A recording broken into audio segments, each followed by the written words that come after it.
Steven says most of the men in the videos are in their 40s, 50s, and 60s. If what you say is true about the acceptable age difference, here comes the question.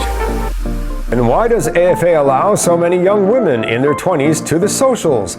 It stands to reason that there should be a minimum age limit, especially in light of your comments on acceptable age limits. It seems like a waste of time to be chatting to girls in their 20s.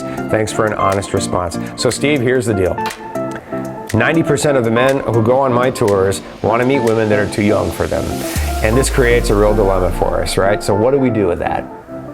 What I would do with that, quite frankly, is a bad idea for a business owner. What I would do is I wouldn't allow, if I have guys in their 30s, guys in their 20s on my tour, even guys in their early 40s, I will bring women in their 20s, to the social parties because that's appropriate.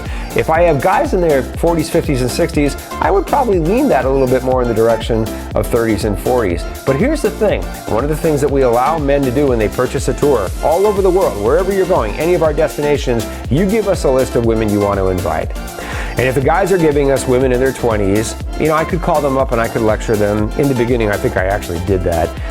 That's not a good use of time, I can promise you that. I'm going to let guys meet who they want to meet. What I'm going to do is give men the information that I just gave you, and quite frankly, if we're on tour and it's Thursday night at 7 o'clock and we're about to begin our tour, I will gather men around. I will say, guys, look, we're about to have a really incredible tour. We're going to have a tremendous amount of fun, but I'm going to give you some advice right now. And if you listen to it, your tour is going to be great. And if you don't listen to it, your tour is going to completely suck. It's entirely up to you. And I will tell them what I just told you about age difference, and then I will turn them loose to do whatever they want. And I and my staff will help them to have the best possible experience. And many of the guys will go on and try and meet the women who are much younger in their 20s. So what we'll do is we'll include the women in their 20s. But the truth is, a lot of guys will invite women in their 30s and 40s. My staff will also do that. And what you'll find is that we've got a lot of women at a social event, and the room is usually evenly divided between women under the age of 30 and women over the age of 30. And I will tell every guy, just go meet the women who are age appropriate, whatever that is. I do have guys sometimes in their early 30s, even 20s on my tours. I do. Most of us are over the age of 50, most of our clients are over the age of 45, somewhere between 45 and 70. And again, there are some that are younger, some that are older. But we really always have a healthy number of women who are in their 30s and 40s. Sometimes you have these beautiful women and they're there.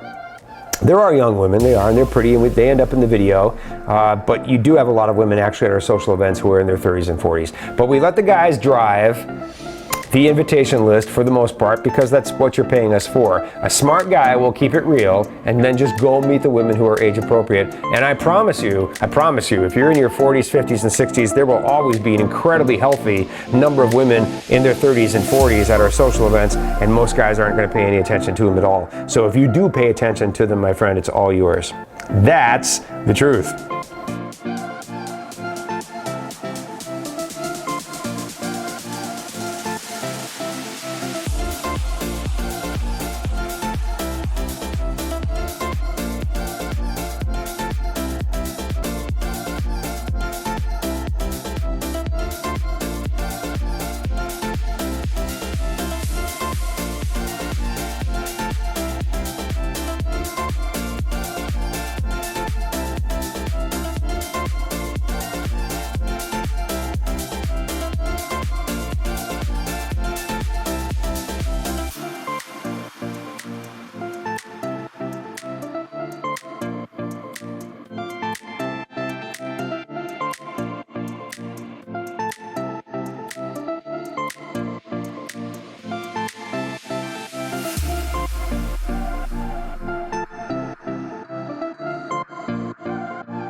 Join men from all over the world as they take a trip and find their future brides.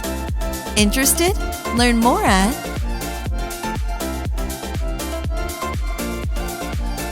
If you enjoyed this video, be sure to give us a thumbs up and subscribe to our channel. Then click on the notice bell to get notified every time we add something new.